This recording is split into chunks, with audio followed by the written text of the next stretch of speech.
Assalamualaikum warahmatullahi wabarakatuh. Waalaikumsalam warahmatullahi wabarakatuh. Perkenalkan, nama saya Syifa Clarissa Putri Rahab. Saya bersekolah di SMP Harapan 1 Bidan. Hari ini saya akan menceritakan kisah Nabi Muhammad SAW. Assalamualaikum.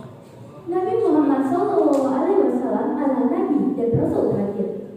Beliau diutus oleh Allah Subhanahu Wa Taala untuk menyempurnakan agama-agama samawi terdahulu. Kelahiran sosok Nabi Muhammad adalah sebuah bentuk karunia bagi seluruh hamba-hamba Allah Subhanahu Wa Taala. Bahkan Allah pun bergembira menyebut hal tersebut. Nabi dilahirkan pada hari Senin, 12 Rabiul Awal bertepatan 20 April 571 Masehi.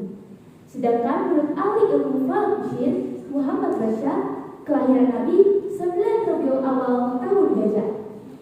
Nabi terlahir sebagai seorang yatim dari kandungan ibunya Siti Aminah.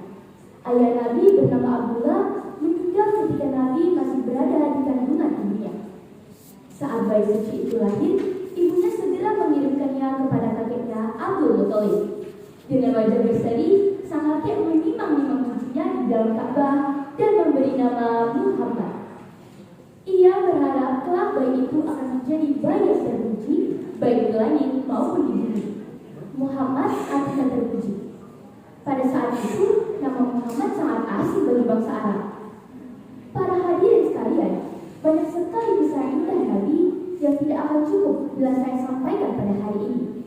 Namun saya mencoba untuk menceritakan kisah Nabi Muhammad saat masih kecil dan bagaimana Allah menjaga beliau. Saat kecil, Nabi Muhammad telah dijaga oleh Allah. Ia tidak pernah melakukan kebiasaan buruk jahiliyah. Ia selalu menghindari dirinya dari perbuatan yang keji. Di tengah kaumnya, beliau dikenal sebagai seorang yang jujur dan juga amanah. Tidak pernah berdusta. Sampai beliau diberi gelar Al-Amin atau jujur. Beliau sangat disenangi oleh kaumnya karena beliau selalu menolong orang yang kesusahan dan menghormati tamu. Sejak kecil, Nabi Muhammad terbiasa hidup mandiri dan lebih suka mencari rezeki dari dirinya sendiri.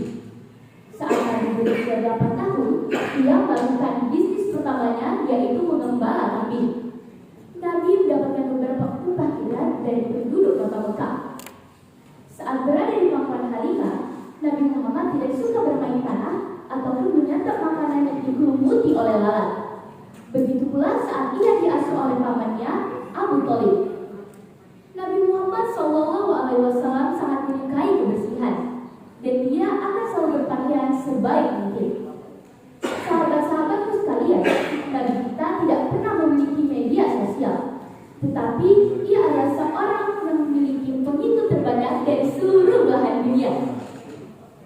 Jadikanlah beliau sebagai idola kita untuk masa depan yang lebih sakinah, mawaddah, warahmah. Andai beliau masih hidup, pasti hidup kita tidak akan seperti ini. Hidup kita penuh kemewahan dan kemudahan. Tapi kita menyanyiakan apa yang kita punya. Demikian yang bisa saya sampaikan. Semoga bermanfaat untuk kita semua. Saya akhiri kisah ini dengan sebuah pantun. Pergi ke pasar membeli tomat, cabai dan ikan. Apabila kita umat Nabi Muhammad, marilah kita terus tetapkan sebarkan kebaikan.